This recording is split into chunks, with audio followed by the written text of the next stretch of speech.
Pain. It's something that we all must go through.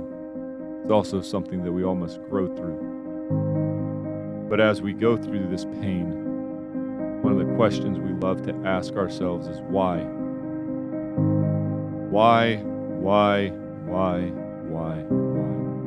Why did this happen to me? Why did I lose my job when I was working so hard? Why did I get evicted from my house? Why are me and my family living on the streets? Why did my spouse leave me? My girlfriend or boyfriend? Why am I here in such a low place? Why do I have to go through this pain? Pain, it's an interesting thing, but it can also be very confusing because you see, true pain does not allow for the question why. If you are in true pain, you will not ask the question why. Instead, you need to be asking how. If you cut off your hand, you are not going to be asking why. You're going to be asking, how do I stop this pain? How do I stop the bleeding? How do I stop further harm to myself? This question of how is really a question of what's it worth? What is it worth for you to stop the bleeding? What is it worth for you to stop the pain? You see, what's it worth and how are the real questions you need to be asking. Because the reality is, at this point, where you are currently at, if you are feeling pain due to your current low place, due to your current loss, due to an event that may or may not even be your fault. But the question why doesn't even matter. It is a pointless question. If a family member, child, spouse, mom, dad get very sick and ill, and they might even pass away, what's it worth to you, and how are you going to get them well? How are you going to pay their medical bills to get them the absolute best care that they can get? What are you going to do about taking care of your other family members? And while you're doing all this, how do you not break? I do not say this lightly because losing a loved one is some of the worst pain that one can possibly endure. It breaks people to their very core. It can cause such a torment that you may feel completely empty and lost. But do not break. Do not break. I am truly and deeply sorry for your loss, but do not break. There are others that need you. Why am I homeless and living on the streets and eating out of trash cans? Doesn't matter why.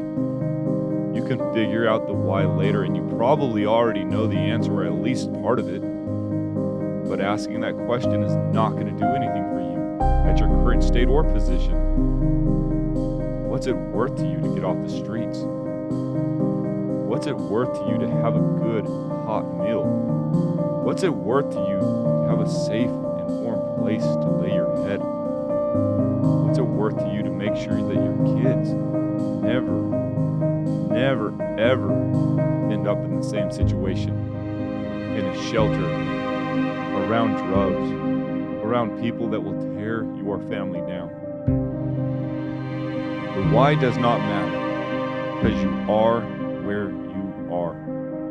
Like I said before, pain is an interesting thing. I once heard someone say, pain is weakness leaving the body. But this is only because we have to learn to deal with the pain. We have to learn to endure the pain to make it through the struggle.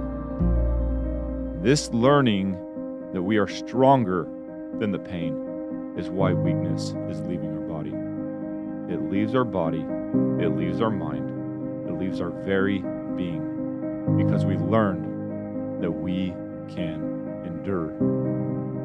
And it is in that sense that we become stronger. I often think back to a simple story that I heard and read a while ago.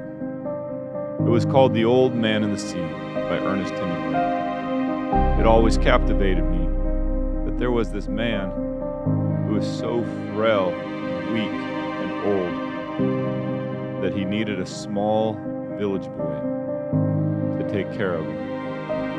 But the story goes on. This man is all alone, old, frail, and it's him versus the sea in a small boat. Then it is the old, frail man versus the giant fish that is even bigger than his boat.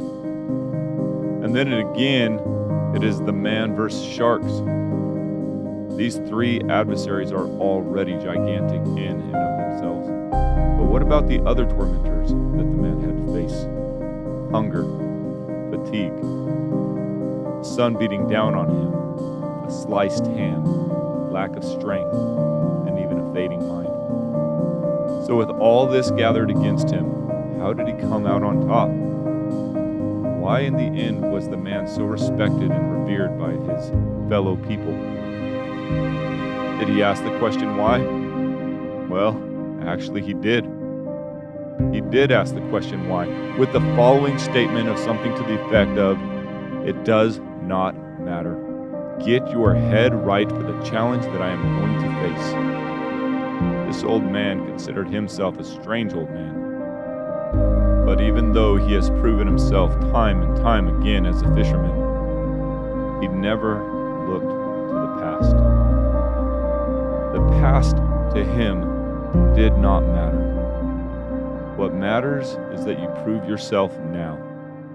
It does not matter the pain. In fact, the old man says this about himself and the struggle with his fish.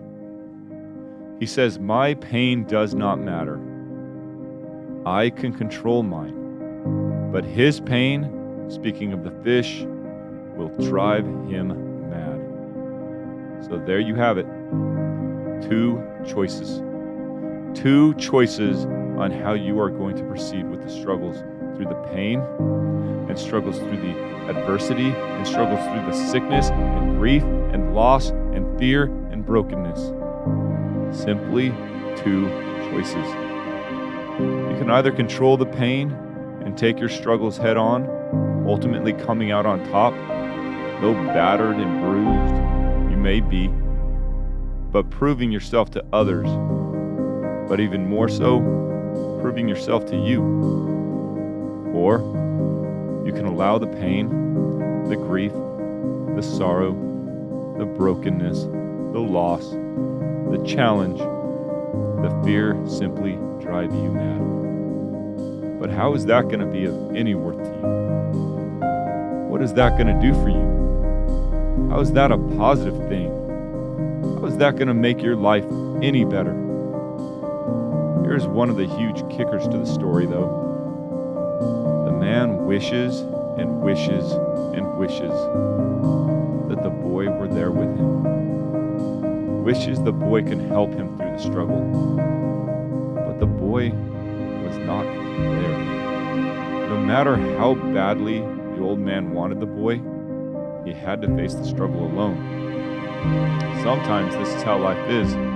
Sometimes our greatest struggles are those that we must face alone. So I encourage you to find the strength in something greater than yourself. If you can, and if you need to, borrow strength from another until you can stand on your own 2 feet. I think nature teaches us so many things about how we should proceed with life. Take the birds that migrate south for the winter. They know that if they stay where they are, that they are going to be in a really bad situation. They instinctually know that they must make an extremely difficult journey to places that are warmer, more appealing, a place that they will not have to struggle or suffer so much. But the first step is their realization that if they do not get off their butts and get moving to escape the cold and frigid hell that is about to be upon them, then they will suffer immensely and may not survive. Sometimes we need to understand and realize that we are about to endure a cold and frigid hell if we do nothing to change it. But that takes action. It takes a willingness to go through a journey that is going to sometimes be very difficult. But during your journey, you need to keep your eye on the prize. Figure out what is important to you and keep your eye on the prize. And then fight like hell. Fight like hell every single day. But it's time to start asking what it's worth. Stop looking to the past and thinking about your pain, and then take action and fight like hell to make it happen.